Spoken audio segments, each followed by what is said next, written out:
So joyful to be together with all of you. When I was in my early 20s, around Bea's age, I was a part of this large nonprofit organization, and I made an innocent rookie error that could have impacted the organization adversely. As fate would have it, the timing of my mistake lined up perfectly with the organization's annual fundraising event. I remember feeling almost paralyzed by a combination of shame and fear. Shame over my mistake and fear that the head of the organization's how the head of the organization would react when he realized what a screw up I was. So wanting to unload this shame and fear, I tried to call this iconic head of the organization, whose name was Earl Harrison. I called him partly to make amends, but also partly because my chest was so tight, I thought it was going to explode and I needed some relief. But since it was the biggest fundraiser of the year, I couldn't reach Earl. And it was the days before cell phones. So I had no choice but to show up at the fundraiser and face Earl for the first time since my mistake in front of thousands of people.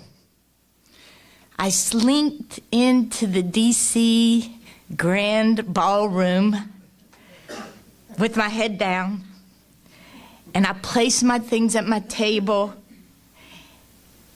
And before I started to look for Earl, he spotted me. From all the way across the ballroom, he spotted me. You'll never believe what this 70-year-old distinguished leader did. Dressed in his light blue seersucker suit with a navy blue tie and black dress shoes, he literally ran across this ballroom toward me. I considered diving under a table. I really was, but I couldn't move. I was frozen. You know, like when an animal has been chased down by a predator, and then their last-ditch effort to survive, they go frozen. That's how I was. But when Earl reached me, instead of chastising me in front of everyone, he threw his arms around me. Before I could utter an apology, he said to me, "I know your heart." In that unconditional embrace, all that shame and fear simply melted away. In that moment, I knew I was more than my biggest mistake or my worst act. I knew that my life had intrinsic value to Earl and the whole organization. I knew he had seen my heart and proclaimed it to be good. Later, I wrote this gracious man a simple note thanking him for his forgiveness and expressing how his faith in me had helped me connect more deeply and live more fully from my truest self. And years later, after he died of cancer, his wife wrote me and shared that Earl had kept that thank you note from me on his desk till the day he died. Turns out, his experience of offering that embrace had reminded him of his true self as well. So this morning, I wondered if we could reflect together on ways we as Recovery Cafe communities can offer a collective embrace that communicates to our members and to ourselves just who we really are. People in whom divine love dwells. What are the ways that we can literally run toward our members and throw our arms around them and communicate unconditional, transforming love, and in so doing, connect more deeply to that love in us?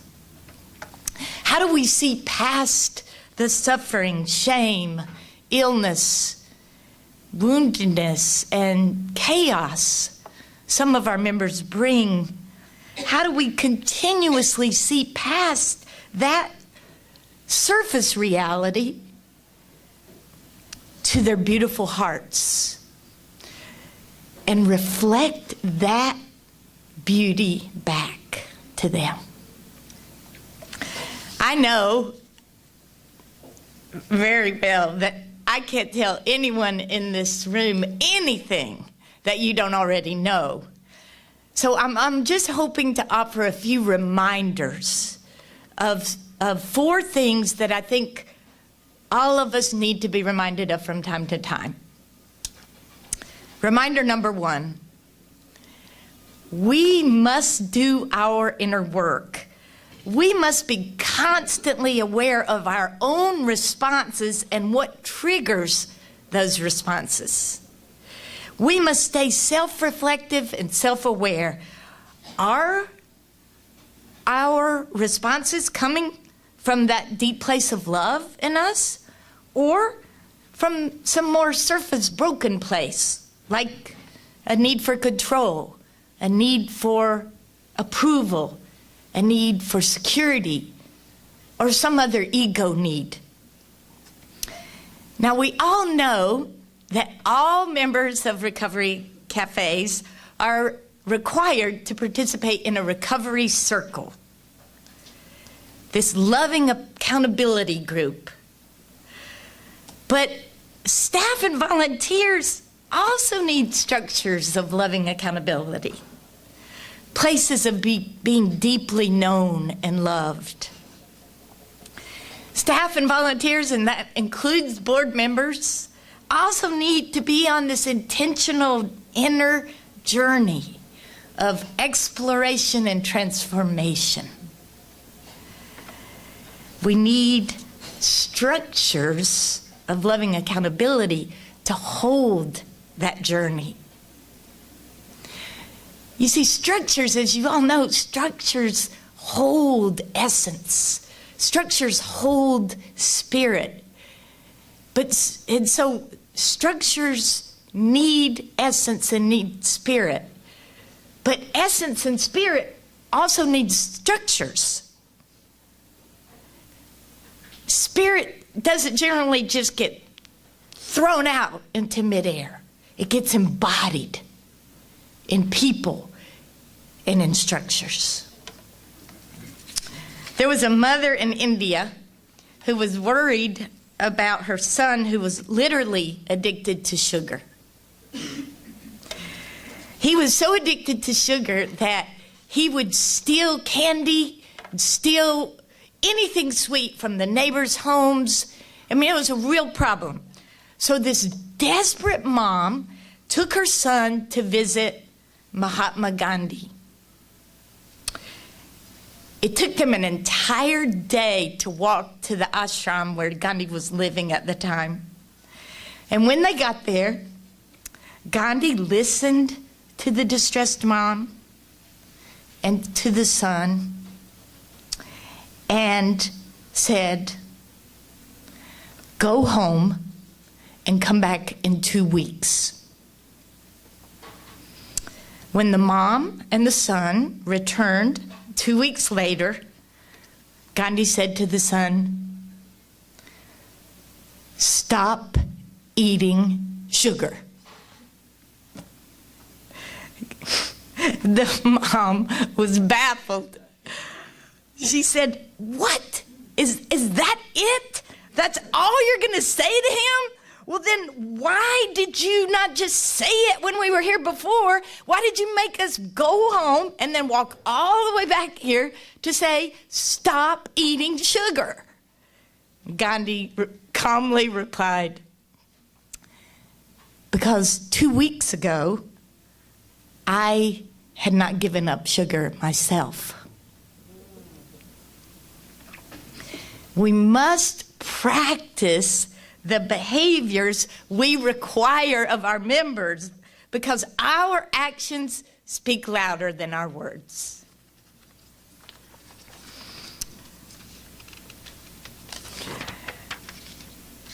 Just one example of that. We cannot call our members to freedom and forgiveness if we ourselves are carrying around grudges and resentments toward each other. Which brings me to the second reminder.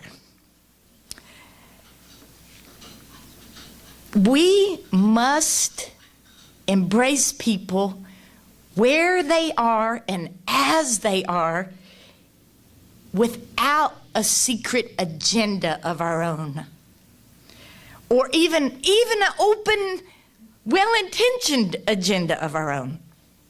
We must trust the unfolding of each person's life who walks through our door and trust the timing of that unfolding. Over 20 years ago, I researched and wrote a children's book about a small village in France called Le Chambon. The book has never been published, but the impact that small village in France made on my life is huge and still very much a part of me. This true story took place during World War II. The Nazis had taken over a large part of France, and the rest of France was under control of the Vichy government, which totally agreed with the Nazis' plan to kill the Jews. And as we know, the Nazis went on to kill 6 million Jews. But in the midst of that profound darkness, a small village of 5,000 people saved the lives of 5,000 Jewish children. As the Nazis began to arrest more and more Jews in Paris, Jewish parents, desperate to save their children's lives, put their children on a train to Le Chambon, a few hours away. Why did these desperate parents send their children there? Because the villagers of Le Chambon, risking their own lives, welcomed the children at the train station, took them into their homes, fed, clothed, educated, hid, protected the children, and treated them as their own. Someone even made fake IDs for the children, giving them the last names of their host families. Now, the Vichy government planned these parades and these ceremonies in French towns and villages across France. And a parade and ceremony was planned for Le Chambon as well. But when the Vichy government official arrived in Le Chambon, instead of being greeted with cheers along the parade route, he was met with silence. Only silence. And when the Vichy official arrived in the stadium, instead of being glorified through speeches as he was supposed to have been, one of the village students stood up and read a letter, which still makes me cry. He said, "We know that you are hiding Jews in our, we know that you know we are hiding Jews in our village. We will never tell you who they are because they are our family now. They are part of us now." There are so many stories about the nonviolent resistance of these 5,000 people in Le Chambon. And let me just say, it didn't happen anywhere else. If you want to read more of these stories, my favorite book of all time is called Lest Innocent Blood Be Shed by Philip Haley. But for now, I want to highlight one thing about the way the villagers of Le Chambon welcomed and embraced those fleeing death, because I think it's relevant to the embrace our recovery cafes offer. The deeply respected pastor, André Trocmé, the pastor of Le Chambon, instructed the villagers not to attempt to convert the Jewish children to the villagers' Christian faith.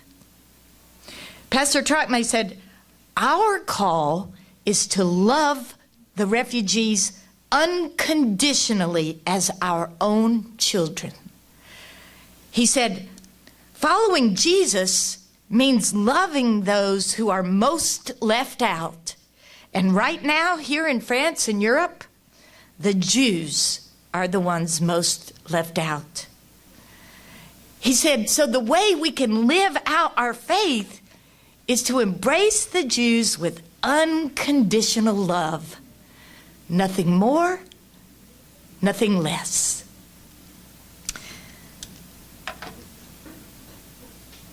He even went so far as to say that to impose a specific faith doctrine on the children who were so vulnerable and had just endured horrendous trauma would be a form of violence to the children. The women and men we welcome and embrace at our recovery cafes are also vulnerable. 9 out of 10 at the Seattle Recovery Cafe have suffered trauma, and many have suffered one trauma after another after another. So our call is to love them unconditionally, to invite them into our cafe family. Nothing more, but nothing less.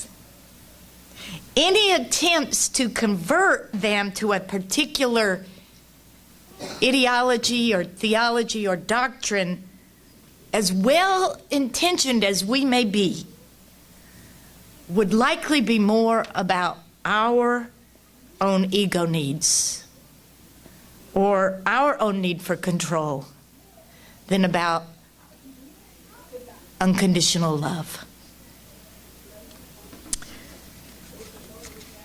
Unconditional love, meeting people where they are and treating them respectfully the way we ourselves want to be treated, is the heart of the Recovery Cafe model. Richard Rohr, a Franciscan spiritual teacher, says, the most important question of the spiritual life is not, what do you believe? It is, do you know you are loved? Or do you feel abandoned? What we can do to help members and each other know we are loved and not abandoned is offer tools for plunging the depths of our own inner beings, where we can encounter our own hearts of love and goodness. For there is within each one of us a heart of love. It is not just in some of us, it is in all of us. What we can do to help our members and all of us know we are loved and not abandoned is we can offer multiple opportunities for authentic connection with ourselves, with that heart of love within us, and authentic connection with each other.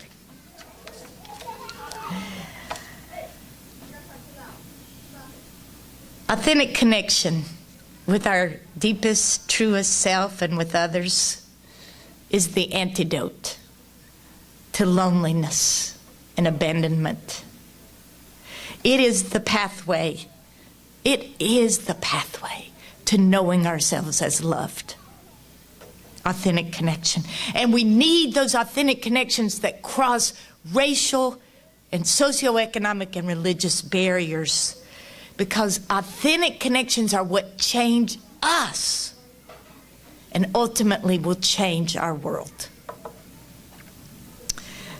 So those of you from Seattle Recovery Café know this story so well, but every day one of our members, who I will call Sue, even though that's not her real name, every day she raises her hand during the announcements and says, "I have 371 days clean and sober, and I met the love of my life." Now, the days change. The days keep going up. But the proclamation that she's met the love of her life is the same every single day. Now, Sue has met someone she's fond of. But it is also true that the love of her life that she's met is herself. She has come to know for the first time that she is precious and valuable, and that her very being is a gift to others. She has come to know she is loved, not abandoned. So another thing we could do to help our members and each other know love instead of abandonment is this. We can delight in each person who walks through our door. Delight in each person. I know a mother, I know this mother well, whose son suffers from a mental illness that causes him to behave in ways that are very distressing for this mother. For 40 years, she has prayed for her son and demanded that he change. But nothing has changed. Then one day, not so long ago, a year or so ago, she decided to simply believe in her son. I guess you can imagine what happened. He began to make dramatic changes. When he felt loved and accepted just as he was, he felt compelled to work toward change. Make no mistake about it. Unconditional love and acceptance is what transforms. And knowing someone delights in us, even before we've gotten it all together, that's a powerful experience. Another thing we can do to help our members know love is to expose them to positive, life-giving activities. I love that Carolyn says we have to help them get lit up. Isn't that right, Carolyn? Something like that? Okay. We help light them up. And I think of Mike McDonald in our Seattle community who, after joining the running club, has really just been lit up with running. In fact, all of our School for Recovery classes and activities expose our members to new ways of thinking and new ways of being, and give tools for plunging one's depths, like our prayer and meditation classes, or our writing, drama, and art classes. It honors our members to give them choices. It honors our members to give them tools. For some, the path toward healing will lean heavily on the 12-step program. For some, it will be the yoga that helps them connect with their deepest, truest self. For some, the path will be the church or synagogue or mosque. It honors our members to allow them to discover their own path toward healing and recovery.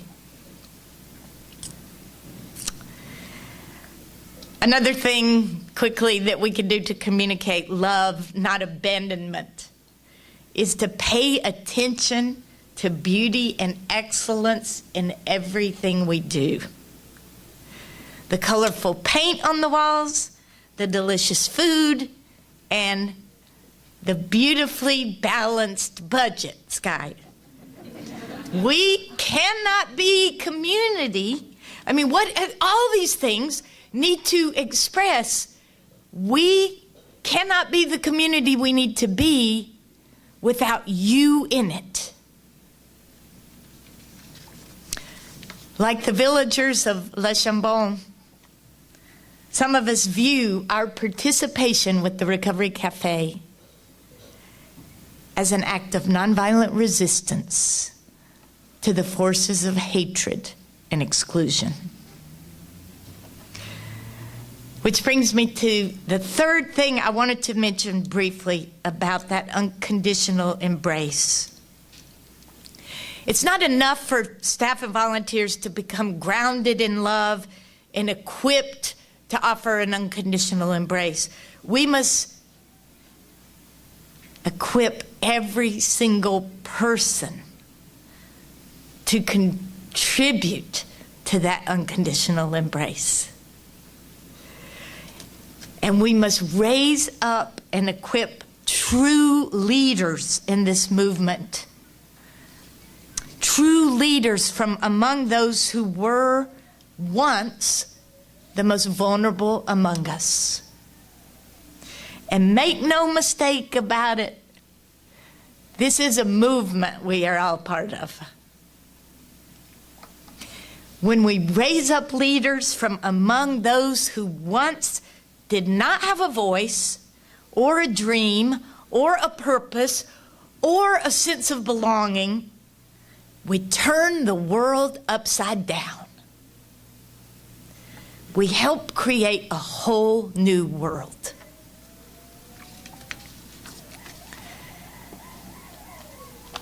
I know I say this all the time, so I'll just mention this one briefly.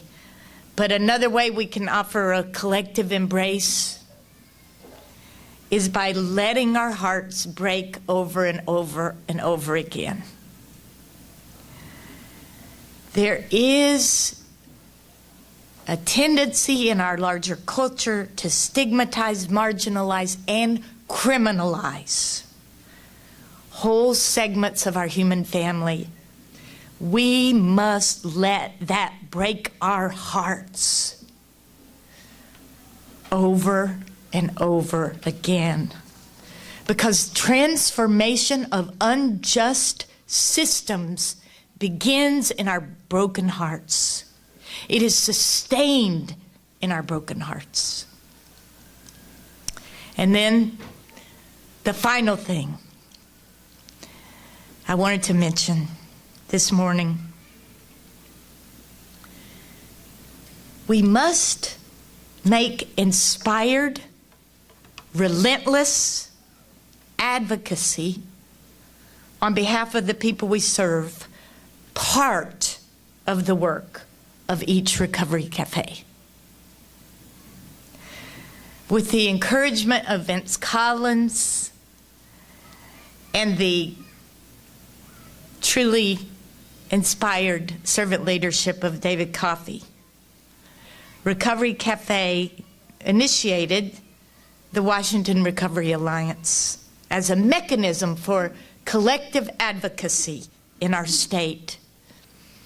David has nurtured this coalition tirelessly and has involved members and others throughout the state in nurturing this.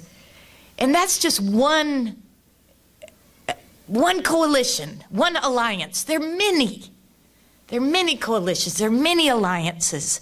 There are many ways to join with others. But my point is that we must make advocacy a part of the work of each cafe. As some of you know, our former board chair and longtime volunteer at Recovery Café, Dr. Vicki Allen, did her medical training in LA in the early 90s when mostly young men were dying from a brutal, mysterious disease. Of course, it was the beginning of the AIDS epidemic, and she remembers thinking, my life's calling will be to care for those dying in this epidemic. But remember what happened? Vicki recalls, activists were relentless in pushing medicine, pushing research, pushing government, pushing society, shining the light on homophobia and the stigma of addiction. And today, HIV, with good treatment, is now viewed as largely a chronic illness. We all know in this room that the opioid crisis has already claimed more lives than at the height of the AIDS epidemic. So what does that require of us? In closing, I'll just name a few quick things. We must stay connected to that powerful love force within us. We must continue to offer long-term healing communities like Recovery Cafes, because we know this is a critical piece that is missing for countless people who are dying from loneliness, addiction, and other mental health challenges. We must stay open to innovative responses like recovery high schools, recovery college dorms, and even the promising new vaccine for opioid addiction. We must stay inspired, and we must inspire each other. We must work together in coalitions and in partnerships with other service providers. As hard as that can be sometimes.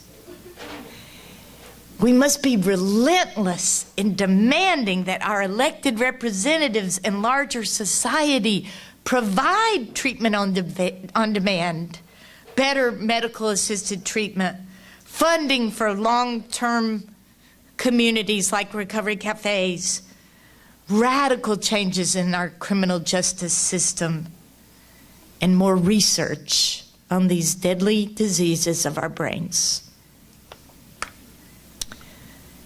We must never give up the fight to end the stigmatizing, criminalizing, and marginalizing of those suffering individuals we know as our family. Those suffering individuals we know as ourselves. We must communicate love, not abandonment.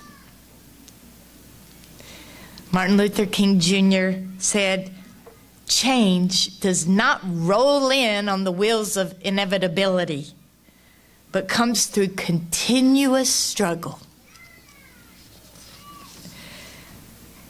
I know I've been preaching to the choir here, so I'll close by simply thanking you all for being part of this movement, for all the ways you are offering transformative embrace.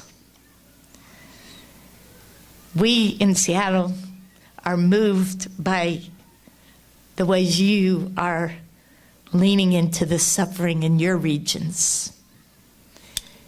We are moved by your unconditional love. Thanks for listening.